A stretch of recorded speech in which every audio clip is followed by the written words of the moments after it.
పేదలకు శుద్ధ జలం అందించడమే ఎన్టీఆర్ సుజల పథకం లక్ష్యమని ముఖ్యమంత్రి చంద్రబాబు నాయుడు చెప్పారు. రాజధాని గ్రామాల ప్రజల కోసం అమరావతి పరిధిలోని వెంకటపాలెంలో ఏర్పాటు చేసిన సుజల తాగునీటి పథకాన్ని సీఎం ప్రారంభించారు.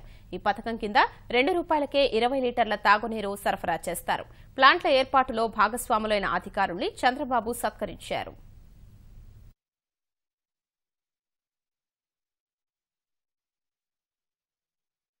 ఎన్టీఆర్ సుజల ద్వారా ₹2కు 20 లీటర్లు నీళ్లు ఇస్తామని ఎన్నికల హామీ ఇచ్చాం.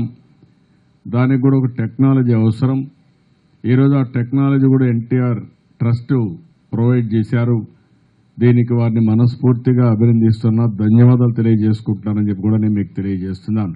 ఆధునికమైనటువంటి ఎక్విప్మెంట్ అంతా తీసుకున్నారు. ఎక్కడ కూడా పొల్యూషన్కు స్కోప్ లేకుండా పైపులు కానీ ట్యాంకులు కానీ అన్ని కూడా స్టెయిన్లెస్ స్టీల్ తీసుకున్నారు. ₹2కే మీకు 20 లీటర్లు సరఫరా చేసే విధంగా ఒక కార్డు ఇవ్వడం.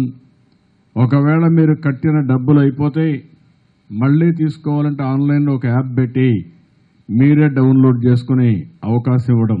ఇవన్నీ కూడా సమర్థవంతంగా పనిచేస్తున్నాయా లేదా అని సెంట్రల్ ఆఫీస్ నుంచే మానిటర్ చేసే అవకాశం వస్తూ ఉంది.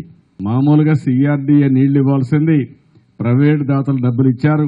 ఎన్టీఆర్ మెమోరియల్ ట్రస్ట్ సపోర్ట్ చేసింది, టెక్నాలజీ ఇచ్చింది. ఆటోమేటిక్గా దీన్ని జయప్రదం చేసే పరిస్థితికి వచ్చారు.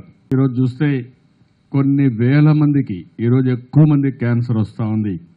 అలాంటి వారందరికీ ట్రీట్మెంట్ ఇవ్వడం కోసం ఎక్కడ కూడా లాభాలు లేకుండా నాన్ ప్రాఫిట్లో ఒక్క పైసా లాభం తీసుకోకుండా పేదవాళ్ళకి క్యాన్సర్ ట్రీట్మెంట్ ఈరోజు మన ఎన్టీఆర్ బసవ తారకం ట్రస్ట్ ఇచ్చే పరిస్థితి వస్తుంది. దాన్ని నేను కూడా అనేక సందర్భాల్లో సహకరించాం. దాతలు చాలామంది ముందుకు వచ్చారు, ఎంపీలు కూడా కొంతమంది ముందుకు వచ్చారు. ఈరోజు బాలకృష్ణ గారి ఆధ్వర్యంలో ఆ ట్రస్ట్ సమర్థవంతంగా నిర్వహిస్తున్నాం. అదే సమయంలో ఎన్టీఆర్ మెమోరియల్ ట్రస్ట్ కూడా పెట్టి ఒక పక్క బ్లడ్ బ్యాంక్ కానీ